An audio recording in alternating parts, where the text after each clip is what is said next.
বহুল পরিচিত চেপা শুটকি আমরা শুটকি প্রিয় বন্ধুরা সবাই খুবই পছন্দ করি। আমার আপনাদের সবার ঝাল ঝাল এই শুটকি ভর্তার মধ্যে অন্যতম হলো চেপা শুটকির হাতে দলা ভর্তা। আমি সেটাই আজকে আপনাদেরকে খুব সুস্বাদুভাবে তৈরি করে দেখাবো। চলুন দেখে আসি কি কি লাগছে। পেঁয়াজ নিয়েছি হাফ কাপ, এটা আমি চিকন করে কুচি করে নিয়েছি। চেপা শুটকি এটাকে আমি প্যানে অল্প একটু তেল দিয়ে ভেজে নিয়েছি, আর তার আগে গরম পানিতে ধুয়ে তারপরে ঠান্ডা পানিতে পরিষ্কার করে ধুয়ে ঝরিয়ে নিয়েছিলাম। লবণ স্বাদ মতো, কাঁচামরিচ আমি এটাকেও একই প্যানে অল্প তেলে ভেজে নিয়েছি নরম করে। রসুন কুচি 2 টেবিল চামচ, এখানে আমি এটাকেও খুব ভালোভাবে কাঁচামরিচের সাথে ভেজে নিয়েছি যেন একটু হাতে ডলা দিলে গলে যায়।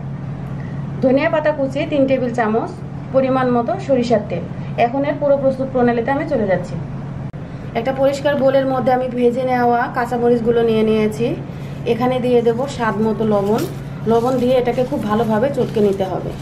এই ভর্তাটার সিক্রেটই কিন্তু এই ডলার মধ্যে আছে। খুব ভালোভাবে ডলে প্রত্যেকটি উপাদান যদি মিশিয়ে না নেন তাহলে কিন্তু আসল টেস্টটা পাবেন না। গরম গরম ভাতের সাথে সে যে কি মজা, এটা না ট্রাই করলে অবশ্যই আপনারা বুঝতে পারবেন না।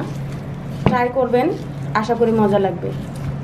যদি ট্রাই করে মজা পান তাহলে প্লিজ আমার চ্যানেলটি সাবস্ক্রাইব করবেন।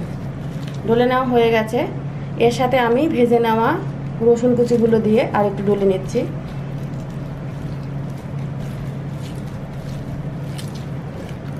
চেষ্টা করবেন রসুনগুলোকে একটু গালিয়ে দেওয়ার জন্য, কারণ ভেজে নেওয়ার সময় কিন্তু এটা একটু সিদ্ধ হয়ে গেছে।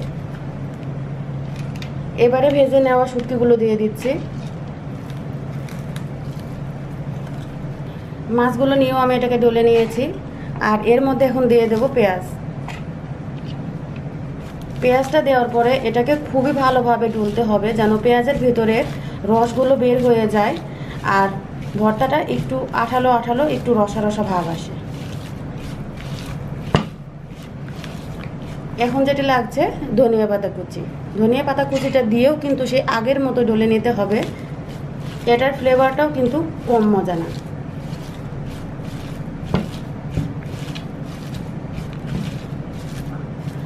এই প্রসেসটা দেখলেই তো আমার জিভে জল এসে যায়, এত মজা লাগে খেতে ঝাল ঝাল এই ভর্তাটি। তৈরি হয়ে গেছে। এখন শেষে আমি যে উপাদানটি দিব সেটি হলো সরিষার তেল। সরিষার তেলটা আপনারা আপনাদের উপাদান অনুযায়ী দিয়ে দেবেন।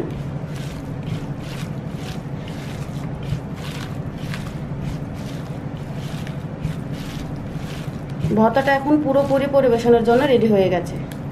সকালের নাস্তা গরম গরম 1 প্লেট ধোয়া ওঠা ভাতের সাথে নিয়ে বসবেন, দেখবেন শুধু এই আইটেমটা দিয়ে আপনার খেতে ইচ্ছে করবে। তো আপনারা সকালে বাসায় ট্রাই করবেন। খুবই সহজে ভর্তাটা আপনারা যে কোনো সময় তৈরি করতে পারবেন। সিম্পল ইনগ্রিডিয়েন্টস দিয়ে তৈরি করেছি।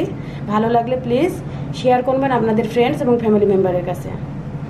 আপনাদের দোয়া চাই, আপনাদের কাছে রিকোয়েস্ট প্লিজ আমার চ্যানেলটি সাবস্ক্রাইব করবেন। আজকে এখানেই শেষ করছি। আল্লাহ হাফেজ।